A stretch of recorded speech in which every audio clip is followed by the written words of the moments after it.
Alors je me suis posé la question honnêtement, sincèrement. Et on a deux sources en fait pour répondre à la question. On peut observer ce que font les permaculteurs, si tant est qu'on puisse les définir sur un critère. On peut aussi fouiller dans les livres fondateurs.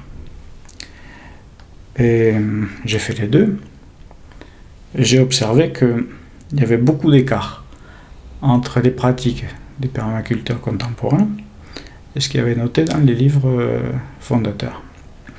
Du coup, j'ai deux réponses à la question. Pour moi, la permaculture, c'est ce qui est contenu dans les livres Permaculture 1 et 2. Et puis, aussi, ce qui est pratiqué par les gens qui se réclament de la permaculture.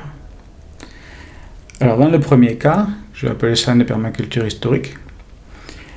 C'est une discipline scientifique qui dérive de l'approche écologique,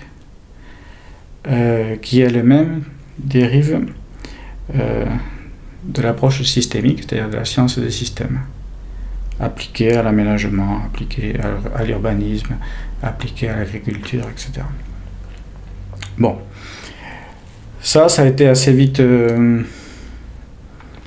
vais dire, oublié, et ce qui devient prépondérant maintenant, c'est une façon de vivre où les interactions entre les personnes a pris une place essentielle.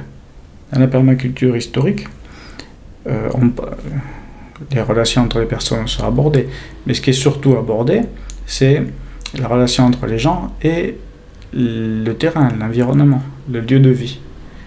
Dans la permaculture contemporaine, ce qui est essentiel, c'est les interrelations entre les gens.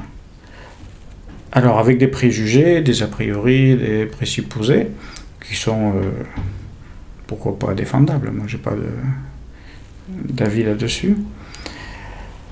Et notamment, un qui est important, c'est l'idée qu'on pourrait prendre des décisions par consensus, de manière non violente, avec une faible hiérarchisation entre les gens, etc.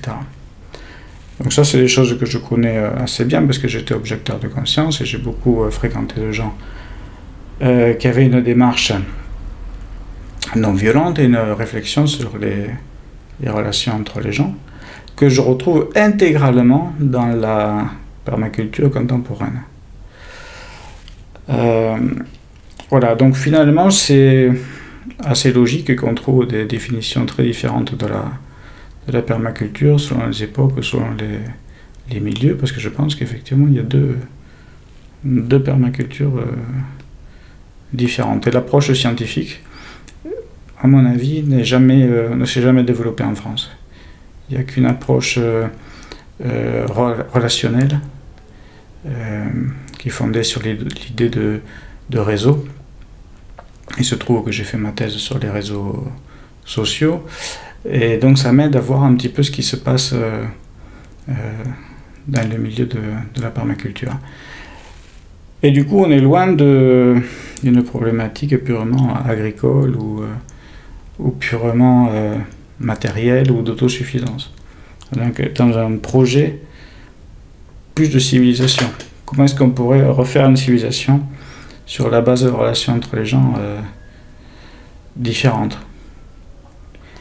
Et ça, c'est un projet qui s'inscrit vraiment dans l'histoire, hein, puisqu'on le retrouve avec les apôtres du Christ, on le retrouve avec les disciples de Pythagore, on le retrouve chez les anarchistes russes et bien d'autres personnes. Donc c'est un projet qui est à la fois très ancien, c'est pour ça que je disais qu'il pouvait être éventuellement légitime, et qui est apparemment toujours en devenir.